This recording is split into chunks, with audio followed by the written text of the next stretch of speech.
So in this webinar, we're going to talk about strategies to actually survey your employees effectively, note, but then what to do. And you'll walk away with tips, talking points, and you can even get these slides with links to the resources.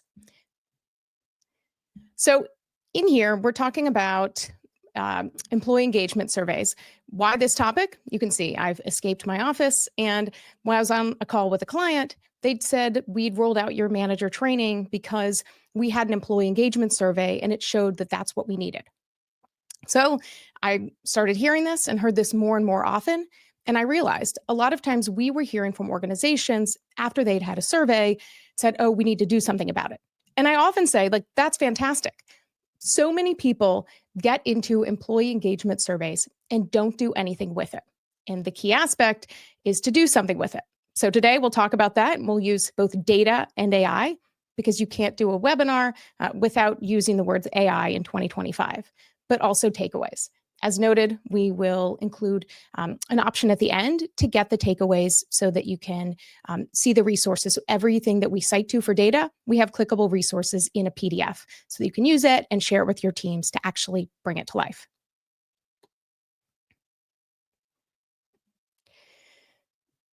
So in this webinar, talking about employee engagement surveys. And oftentimes, engagement surveys are talked about in organizations, especially in corporate, with things like what's our desired outcome? Leadership wants insights, and employees want implementation of their ideas, and we want alignment between the two. But hopefully, you've watched my videos and know that that's not really the way that I tend to speak and the way that a lot of employees at your organization speak. So let's flip it. Thinking about engagement surveys, often it's what do we want? Leadership wants information from their team members.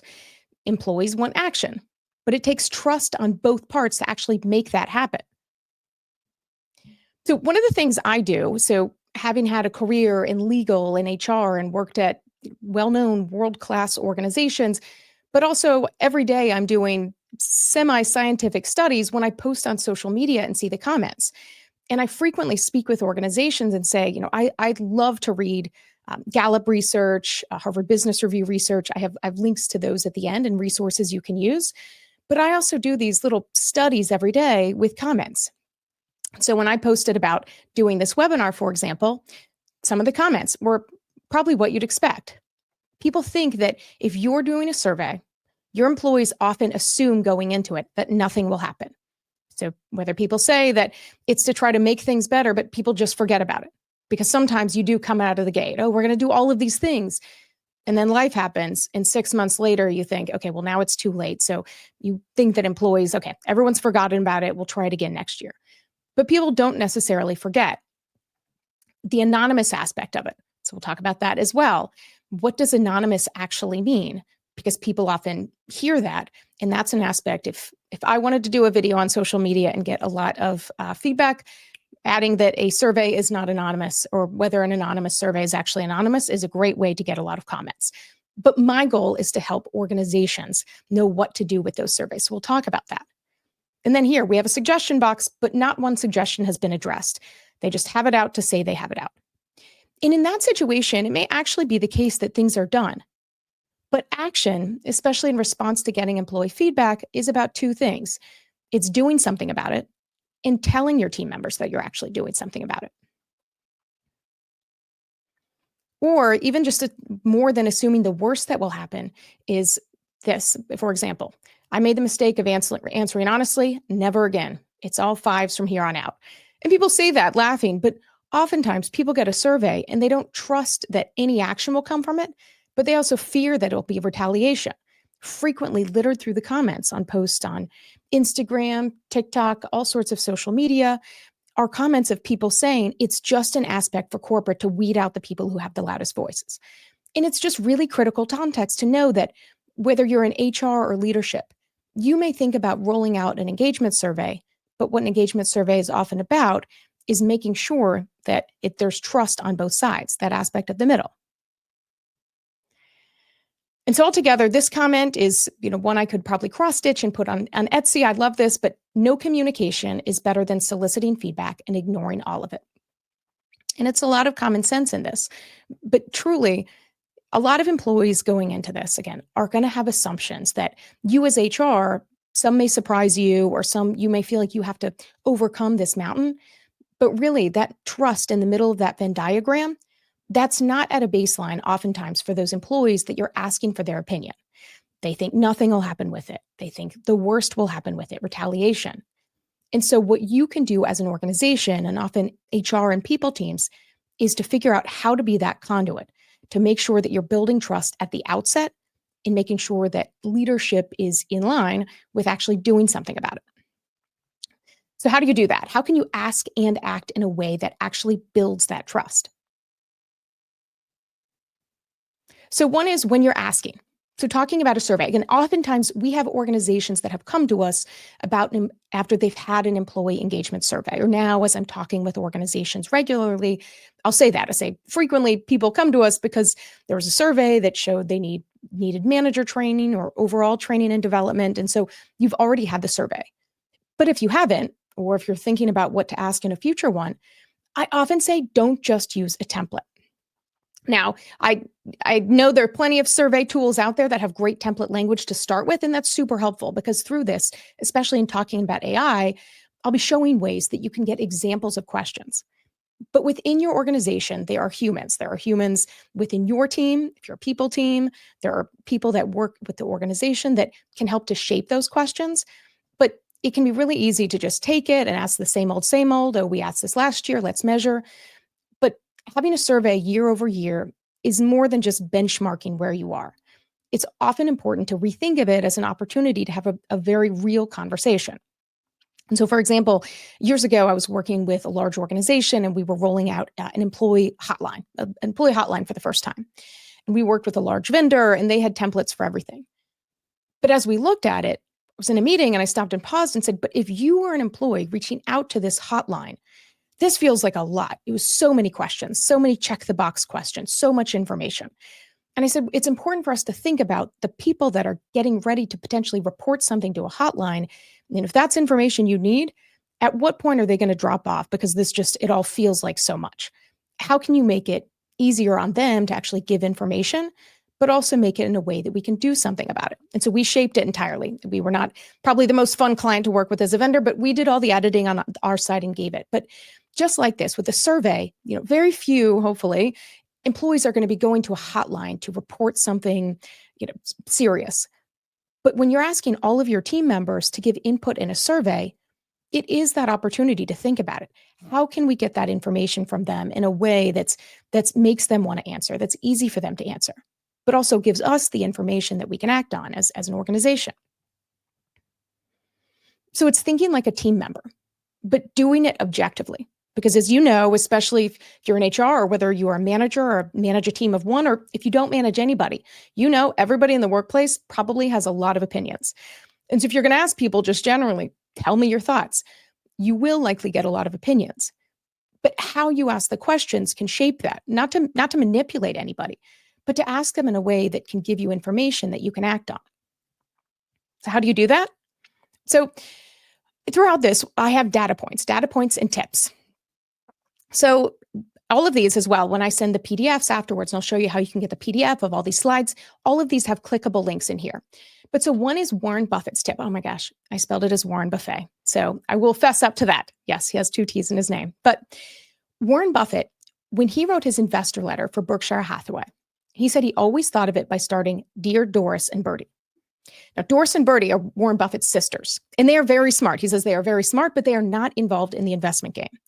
They often would only look or talk about these things on an annual basis. So this isn't something day in, day out they worked with. And so when he wrote the investor letter, he always wrote at the top, Dear Doris and Bertie. And then he would delete that when he actually sent it. So if you're going back to look at investor letter, no, it doesn't actually start with this. But that's what he had in his mind. And so I love this because in an employee survey is thinking about employees, maybe the ones that have been there for a long time or newer employees that may have some ideas. How can, whether you think of 2 individuals, can you have those names? But thinking about framing a survey as if you're actually talking to individuals, because your employees are going to be very similar to Doris and Bertie in that they're not probably like the people space. They're not thinking about all these things day in, day out and strategy and what we do with input. They're thinking about how they get their job done. And so when it comes time for an annual survey or otherwise, thinking about their mindset can help make it a survey they want to take and also give that input. So you can click to this link for more, but I love that example.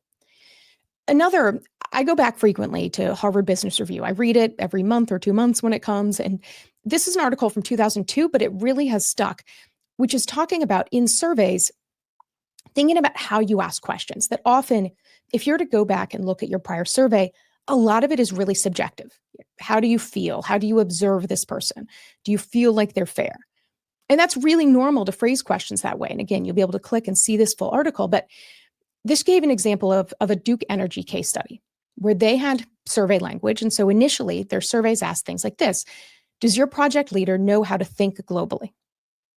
And when you're in, whether an HR team, you're creating a survey like this, you may think like, okay, yes, that's a fair question. But if you're an employee getting this, someone that your organization wants input from, you may read that and think like, I don't know. But does that mean they look at an atlas? Like that's the reality of most of your employees. And so to get the most information, they shifted their questions from this, which is more subjective, to more objective, the things that employees can actually see and observe. So they flipped it to, does your project leader resolve complaints from customers quickly and thoroughly, and adjusted some of the questions that way so that employees, as they're going through it, they're thinking about real examples. And that's also the things that you can do something about. So flipping it. Okay, well, if you think it's 2025, not 2002, and we are a completely different company than Duke Energy, fine. But you can always think the tip one, and all through us we'll have tips, and at the end we'll list them out, but writing like it's a human conversation in your workplace, because it is. An employee engagement survey really should be a human conversation, and a human conversation is also not one way, it's two-way. So another data point is, okay, if you're having this as a conversation, look at this as an example.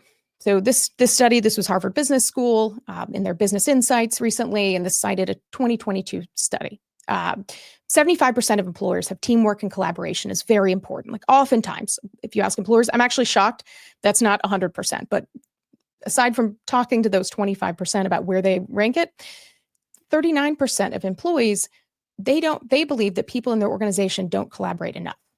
So there's a disconnect often between what leadership says is so important, but what employees actually experience. And frequently that's because employees feel like they're not considered in things. You know, they may have their input asked, but they don't know what's going to happen with that information. They're not told what's happened. And so in thinking about it as an organization, how can you use opportunities, including things like an employee survey creation, as a development opportunity? So a thought of how can you, like if you're thinking about the employee survey, again, you may have a survey tool, you have one through your HR system, or you use another tool, or you use a Google form, whatever ways. You may be looking at those template questions from a few slides ago. You now know we're not going to use template questions. We're going to customize those a bit. But who's we? Because often we is the HR team. And the HR team, and there's so many reasons for that. One, because you're an HR team, you're trying to get things done, and you are often the experts as far as, you know, like me and like a lot of us, you may be looking at things like Harvard Business Review research or ways to ask questions. But when a survey is solely created from HR and employees only see it as a link that comes to them and questions that come to them, and they never know what happens at the output, then oftentimes that's why HR or people teams can be like that team, a black box. We don't know what happens. But instead, is if you're thinking about the employee survey and stop and think, okay, what if we had employees in the organization help us think about what to do and ask before that survey? In HR and people teams, I know sometimes you have to get things done and leadership can say, let's get that survey out next week. And you think we don't have time for that. And so a lot of this is a conversation to stop and pause and say, when have we ever involved anybody from other aspects of the organization to think about what we're asking? And not just what we're asking, but what's the point of the survey? And a lot of this is to create those from the two slides before is, again, collaboration.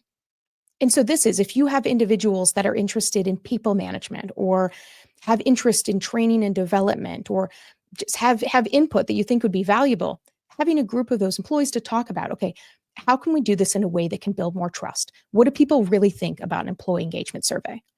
And you can think about all the time, okay, you know, I know we're going to ask people, we're going to get opinions. And so you got to be ready for that. And so blocking out some time. But think about the difference if you have a survey between this is coming from HR, same old, as most organizations, or you have a survey and you've heard about it because there's someone on your team who's not treating this like a black box project. They're talking to their work friends, their work colleagues. Hey, I'm involved in this. They're asking for our opinion to make sure that people understand what really happens with these surveys and what we're going to do about it. All of a sudden, it's easy to blame HR for yet another survey, but it's also easy to care when your work bestie or, again, someone you trust and respect is involved. And so thinking about how you shape that, because again, oftentimes what I love to do on a day in, day out basis, all I do is things like manager training and tools for organizations. And so I spend a lot of time thinking about this. And I often think about the things that happen in organizations as a matter of default. And surveys are totally natural one of those. You're in HR, when would you probably think about involving employees in that process? But now think about that and think how the data can support that and what a different experience that can actually be. Because also, as you're thinking about why you're doing the survey, again, your organization, all the time. So when I'm talking to organizations, they're trying to build a business case for manager training, and anything you're doing in the people space, often as a cost center, like you're not making sales generally, you're a cost center is why does that matter? And so some of that data that can be helpful. And again, I love Gallup's State of the Global Workplace. I have a link here to this 2022 one. I have a link later to the 2025 one. I love it for all sorts of industries. And often it's really digestible. So you're not trying to translate everything it says. But this data point is, okay, your leadership, especially CEO, CFO, they're going to care about revenue because that's their job. But the people team plays into that. And the people in the organization do as well. So, for example, business units that are engaged, 21% more profitable than non-engaged ones. But where people space can come into it is, okay, what does that actually mean to be engaged? So things like a culture of engagement at the top.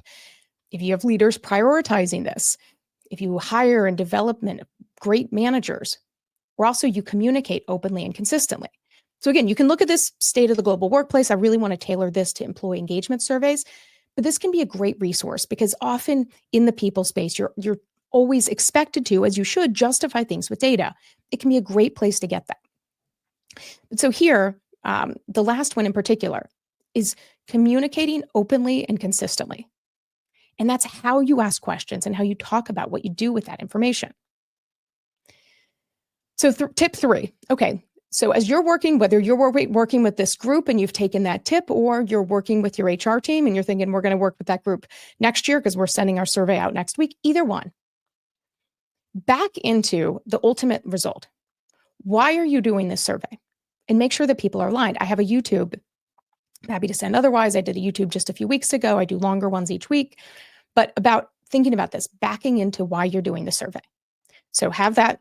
Why are we doing this? Is this revenue generating? Are we trying to figure out how our teams feel between the mix of return to office, AI, everything going on in our world right now? What are you trying to do? And crystallize that down. Then back into that with your questions. Then whatever questions you have, take the opportunity to make them actually more human, because that's going to get you the information that you can actually act on and do something about. So how do you do that? So I talk it. So I'm a LinkedIn learning instructor on topics like AI. I specifically often will focus on ChatGPT. And why I do that is ChatGPT it's free. I think today it's still the most notable one. Obviously, there's plenty of others, Gemini, Copilot. But with ChatGPT, it can be a great place to get some of this information. I will give the same disclaimer that I give to in all my LinkedIn learning courses, which is one, always follow organizational policies. So you'll note in the top, no, I'm not including any organizational names or confidential information. It's not a diary nor an encyclopedia. But where it can help is when I say things like make your questions more human. It can really help. That's why having a team of employees can help, because you'll get feedback that it would not occur to you as a people team, especially if you're in senior people leadership, finance leadership, and you're working at a really high level, strategic thoughts, working with the boards day in and day out. But the vast majority of people in your organization aren't, and they don't talk like that. And so thinking about, okay, what questions can we ask? So asking about this. So as an example, if you're a company with software and manufacturing aspects, as an example, then what should we care about? How can we ask that effectively? So this was just a ChatGPT prompt I put in. So I'm including this as an example. And it'll give you things like, okay, growth and development, recognition, all these things. Great. You may be watching and think, okay, Ashley, but you talked about backing into things with questions. So that's the follow-up prompt. So how do you ask people that in more human ways to get the information we want, but ask them in a way that speaks to the way that they actually think? So when you use these kind of prompts, and again, these are ways, and these aren't a replacement for your human thinking. This is why having a team of individuals of different levels, different experience can really help, because they can have ideas that are going to be better than anything a ChatGPT prompt gives you back. But thinking about this in particular, so the role, clarity, and impact, all of those topics on the last slide that are all, fine and good. Here, this helps you to start thinking about real human questions. And so I love this, the last one in particular. If you wanted to grow into a new role or skill, do you know where to start? Because that's a question, if you're asking that to someone, again, if you start instead saying, do you feel like you can grow and develop at our organization? Okay, if someone's asking me that on a survey, like I'd probably have to think about it, but I probably wouldn't, because I'm trying to get through the survey and get back to the rest of my work. And that's the reality of your teams. Just like a marketing campaign, you have to make sure that you're maximizing people's attention. And so asking them a question in a way that's more realistically to think about. So instead, getting to the same point, but if you want to grow, do you know where to start? And that's information that can help to ask that in a more human way. So you see how I backed into like, what are things I should care about? And how am I asking these questions in a way? And so using these type of prompts and have some follow-up prompts. Again, as I've said with ChatGPT, now survey tools, HRIS systems, some of them have AI built in. But if you're in charge or if you're working with a group to put these together, a lot of these prompts, again, asking them in the more general way, can help you actually make it stick. So things like, okay, how do I make it more objective from things the employee can observe? Going back to that slide a few slides ago about how it's really important to actually make it observable, not just opinion. Okay, how can I add a can we or follow-up question that helps us get ideas? Or what might employees assume or worry this question's really about, and how can we address that? Again, the context is you as an HR team, and people not in HR often may not always believe this, but in HR teams, you generally are trying to get information to help employees, to help be a conduit between giving employees the opportunities that they want, they deserve, getting leadership to understand that. People in HR doing these surveys generally really are trying to do the best they can. But the other reality is the employees, again, they don't see that. Employees, that their experience with HR, they don't understand that purpose. And so it's important to recognize the context that your survey's in. And at this point in particular, there's so many assumptions. It's the same reason when I do manager training, I explain not to send a meeting invite to your employee as a manager without a subject line in it, because people generally assume they're getting fired, or even that reach out, like quick question. When people don't have context, they tend to fill information with the worst case scenario. And so recognizing that it's not about handholding, but it's knowing that this is your opportunity to build trust. And that trust isn't just built at the end of the survey process with what you do with the information. It's how you talk, how you address it. So whether you get a group of employees to talk about it, it's the intro language and how you talk about things in the survey, even just in a short sentence, that builds that actual trust. So as I mentioned, so it's again, not so as you think about building the questions, it's also to think about how do we talk about what this survey means and what we're going to do with it. So again, this can be a great aspect for a prompt. Okay, how do you explain what we'll actually do with the survey results at the beginning of a survey so employees understand why their time matters? Again, can be important because frequently you get templates out for things. The questions are very subjective, very same old, same old. So now you know ways to quickly tweak them. But the same, even the intro to a survey. You don't think about this opportunity that what you're saying to employees, even just in a few sentences, is what can you say to show people what you're doing with it? Address the questions they may have and do that proactively. So all of a sudden, you are showing that you're different and you got to stick with it and keep talking about it and build that trust. But again, saying in these things, for example, we know that your time's valuable.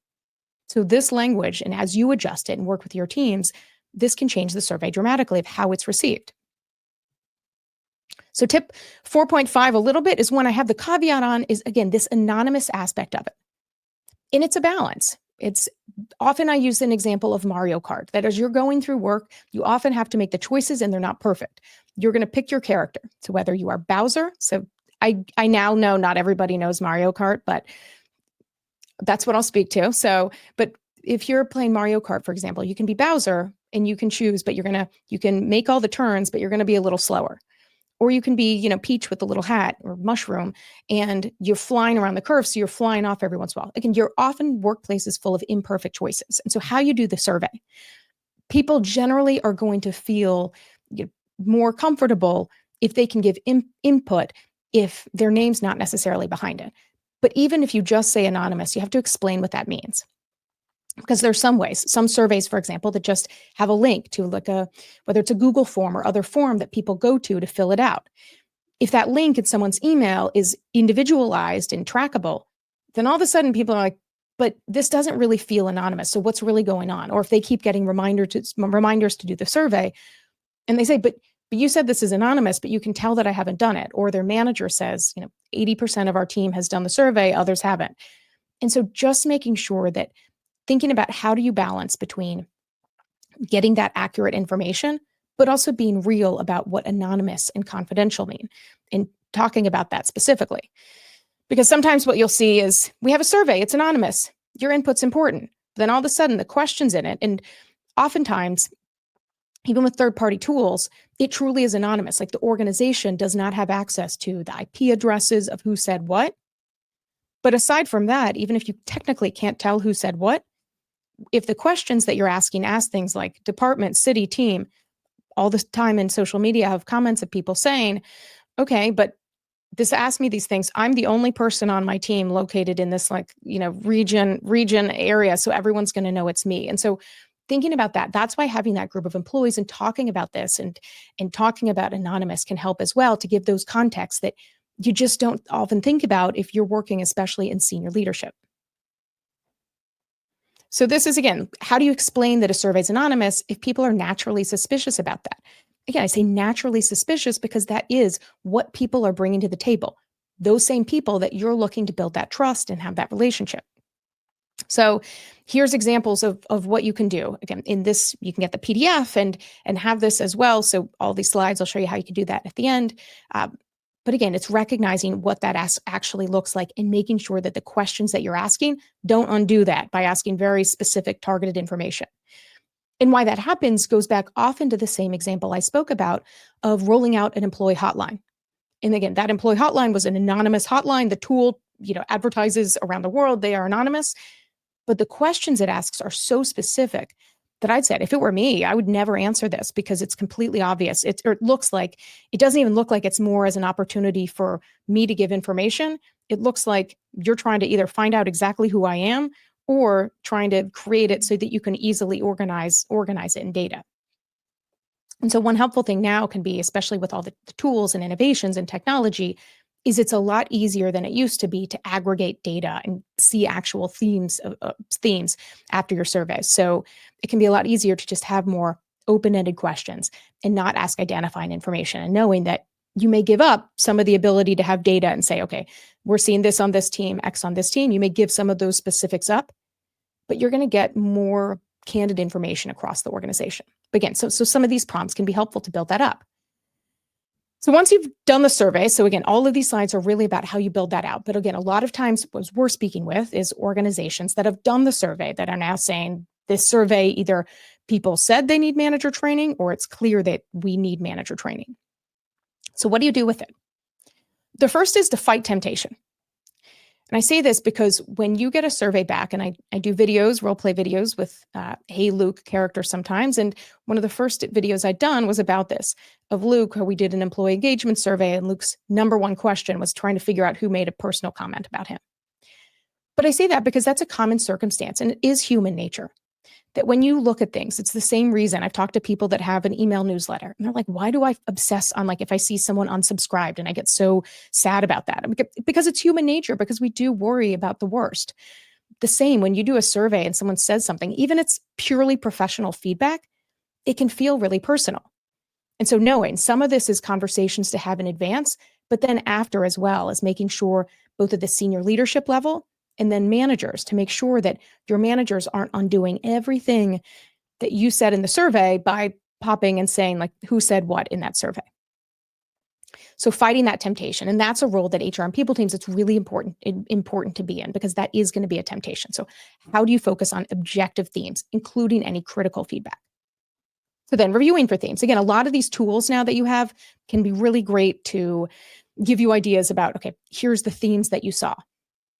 So being mindful, I talk about ChatGPT. Again, ChatGPT, some organizations have their whole enterprise thing, and so your data is more protected, but just remembering when it's AI, being super mindful of that a lot of data is used to train, and so it can pull themes out, but not generally going to ChatGPT and populating all of your very specific employee feedback data in there. But when you get those themes, again, what you're going to get a lot of times, especially from like an AI tool, is those themes. It's going to look like that slide that I had of like, what should we care about with employees, and list like specific topics. But when you get those, it's important to think about the practical. What do we do and say? That's what I do. That's what I focus on all the time, is the practical aspect of taking really important concepts, but putting that into action.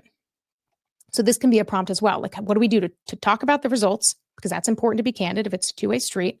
Take action and talk about the action. And then get the band back together. So if you had a group of team members that are helping you put the survey together, get them back to help to talk about what to do with that survey and take action. And this one could be, this may not be at the outset to look through the raw data. That's probably a process that's important to have a more limited group look at, because if you've ever done an employee engagement survey, there's some things that you probably wouldn't want to show the whole organization always, but also it can be a long period of time to have people sorting through that. But as you have themes, again, getting that group back, and maybe others as well, to talk about what do we do with the survey data? Because again, to make it more than just an HR initiative, but to have it and get information and have mini champions across your organization who are saying, no, they actually wanted our input and this is what we did. And being realistic. If you get 17 or 1,700 different ideas from your employee survey, you're not going to be able to tackle all of them. But being candid about what are the top 3 we can focus, or what's our plan on when we can focus those. So what can action look like? We can have different prompts in here as well. How can we act on it to make sure we're communicating enough so it is a two-way street? Because if you ever think you're communicating too much about what you're doing as an organization with your survey, you're probably not, at least not from the perspective of all the employees who gave you their input. How can we make sure that we're addressing the root cause, not just implementing obvious like Band-Aid solutions? And also, how can we talk about good things we're doing without sounding like we're bragging or don't recognize there's room for growth? Because sometimes organizations will do that. You get the survey back and they're like, these are all the things we did that are amazing. And employees are like, but what about every other thing? Because they know that you're going to get input. And so it's a balance. You're going to likely get critical feedback. But it's also important to talk about the things that you're doing well and that team members are doing as well. But to think about the second one, for example, like how do you address the root cause? So this is it from HBR IdeaCast podcast. This was turning employee feedback into real results. So this is actually 2024. But so they had feedback on the survey that was like no career growth. So they looked around and they're like, but that's what? We would just need to advertise what we're doing more, because it's, we have workshops, we have there's a ton of jobs posted internally. We have development opportunities. But as they dug into it, including with groups, talking actually with employees, so what I'm mentioning as well, of having employees to figure out what to do with the results, they realized that while they had those things, what was happening was their actual employees felt so much pressure to do their current jobs. There wasn't a culture of learning. Like the managers weren't talking about it. They weren't giving opportunities for team members to actually take a day or two to invest in their career. And so that's what they needed to do, is work, especially with managers and team members, about how you create those opportunities. And so that's going to be really important as you think about the root cause. And so this second prompt in particular is to think about not just offering something, but what can you do to get behind it as well? And it doesn't have to be an either or, because doing things and talking about the workshops, talking about what you're doing, and even adding some more on, that's what you can do to start, but then continuing the conversation to recognize there may be root causes. So again, a data point in Gallup, I have this as well, is, Gallup has this 3-step path to a global productivity boom. If your organization in 2025 would love the words boom, these are 3 steps that Gallup recommends to drive engagement in your organization. And they're all around really manager development and training. So make sure all managers receive training. So less than half the world's managers say that they've received management training. As the owner of Manager Method, that breaks my heart, but just keeps on going. But so number two is also effective coaching techniques. Again, so some people have a natural gift. Many do not. Most do not. Even senior leaders often haven't had that conversation. If you were to ask many people with chief or SVP in their title to have a coaching conversation, they couldn't do it. And so they can't teach their managers to do it. And so it's a whole ripple effect. And so teaching effective coaching techniques and also increasing manager well-being with development. And so this can help manager thriving levels. So not just managers that are coming in and out, but managers that really feel like, okay, I got it. Like I love what I'm doing and I'm able to create this ripple effect based on what I'm doing for the rest of my team. And so all of these three aspects that Gallup focuses on are on manager training. And this is why I think a lot of organizations that we speak with and work with came to us and found us because their employee engagement said exactly this: you need manager training. Again, some of those comments were probably a lot more specific about that.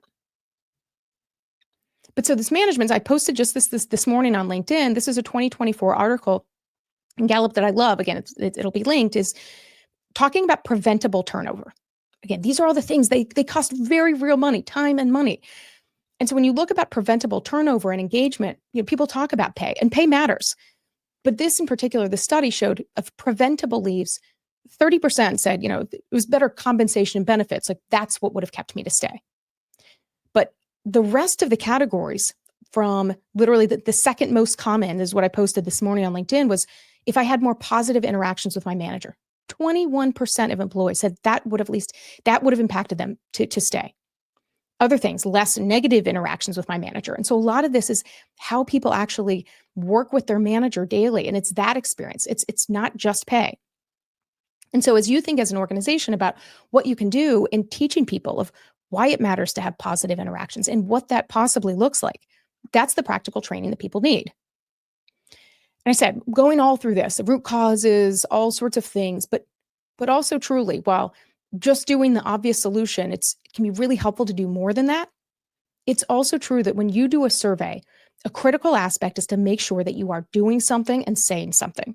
And sometimes the best you can do is not a best practice that would get you into Gallup or Harvard Business Review, but it's doing something so people can know this was worth my time and this is what the organization did with it. So we at Manager Methods, we have manager training. Again, putting this webinar on, so I'll give our business plug. But so we have a blended scalable learning. So organizations, our flagship program, organizations roll out Manager 101. So your managers get videos and a resource guide. And we have all the materials to run live cohorts that have situations and questions that get people talking. We also have monthly tips. So monthly tip from April, for example, how to help your team members develop by talking about the decisions you're making. So this is for managers, how they can literally talk through their decisions. It can help you make better decisions, and it helps you to train employees without really taking any more time. And so all of these tools are what we provide to organizations. And again, it's really designed to be a blend of on-demand and live customizable resources. But what we've heard a version of this from many, many organizations now, including recently our chief customer officer, my husband, Dan, left his role heading customer success for a large organization to work with clients. And so what he keeps hearing as well is, yes, they love the training, especially the cohort sessions and those materials that we have. But we keep hearing this, like we got so much feedback just from the fact that we were actually providing this training. And it was that psychological impact as well. And so knowing when you're doing something and you're talking about it, it is so much more important than just doing the same old doing nothing, or thinking like, okay, what are we going to do? And so this is I'm going to link to this in here as well from the global workplace from Gallup, that example from the slide I mentioned on, again, compensation and benefits are 30%, but here are the other, which total about 70%, which are often all things having to do with the individual manager. And so thinking about this, and sometimes it's looking at this slide and thinking, okay, well, how can we ask about that in our engagement survey? So we know, so a lot of this is about manager training, totally. And if you're doing a survey and you tell people on the heels of it, we're doing this, we're giving manager training. That is fantastic. And your team members are going to likely appreciate that, seeing the benefits for themselves, but they may have that under the surface FOMO of, okay, but what about us? And so that's why we at Manager Method, just like we have manager materials, we have employee success, which is a shorter program which gives resources on how to prepare for one-on-ones, how to ask people for help effectively, how to give and get feedback, and owning your career internally. And we have cohort materials as well to run larger cohorts for employees to talk about these things as well, because that's something that you can have as a ready resource and show people like it's not just your managers, it's you as well. And again, think about how often in life you just want to feel like you matter. All of the data from Gallup and HBR support this. And so that's why we have practical tools to help to do that. And we're growing. We have this Manager Method leadership platform. A lot of this is built out already and exists. This is what's coming as well, to have tools to help you as well in an organization, provide not just a one and done, here's a course you have access to, but to help actually have tools to talk about it as managers and have things on the spot to get answers and support, even with a lean HR team. So we'll have that in the materials as well. But these are the tips all together in the presentation, just on one slide. And again, I love this at the top, which is no communication is better than soliciting feedback and ignoring all of it, but then flipping it. So communicating is one of the best things that you can do. And all of these things. So these are the tips, a bit of a roadmap as you think about an engagement survey, whether you've run your survey, now you're trying to think about what to do, or whether you're trying to think about how to do a survey or how to do the next survey. So ideas that are backed by data, but also practical tips on how to actually make it count. So in this, I have resources as well. And again, if I'll show you in the next link how you can get access to this, and it's all PDFs that have links through it, so you can click on it easily. But for whether you're in HR, manager, a non-manager, just interested, the resources I recommend the most, Harvard Business Review, no affiliation whatsoever, but it's the best, I think $120 I spend a year to get the magazine and have access to the articles. It's awesome, and it is a lot more real talk than you think. Also, Gallup State of the Workplace Survey, you can click on that. That's this year's, and best of all, that's absolutely free, but it can be really great to break down data, especially if you're looking for data to support the different initiatives or ideas you have. Manager Method Minute, so my homepage, you can get our new weekly newsletter with longer tips. I have to plug, but again, completely free, also completely free. I'm one of the 3 co-hosts of the HR Besties podcast. If you want to go back, episode 31, just from just over a year ago, we specifically talk about employee engagement surveys if you ever want more. So to learn more and to get these slides, you can go to managermethod.com/survey slides. So leave this up for a minute. You can, again, thank you for joining. You can schedule a call for your organization if you're interested in learning what we do. But even if you just want these slides, when you go, as you're going to click away, you'll get a little pop-up and you can download these slides that, again, each have clickable links to the PDFs or to the websites and resources I mentioned, so that you can use those to bring them into your work. Because overall, I care deeply about making work better, and that you don't have to sacrifice performance for creating work environments where people feel like they want to show up for work and they care about what they do.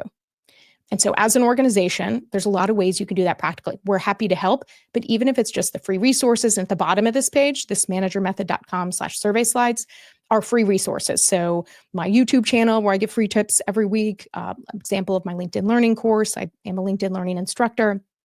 But overall, for showing up and being invested in an employee survey that really matters, I appreciate it. And I know your team members do too. Thank you.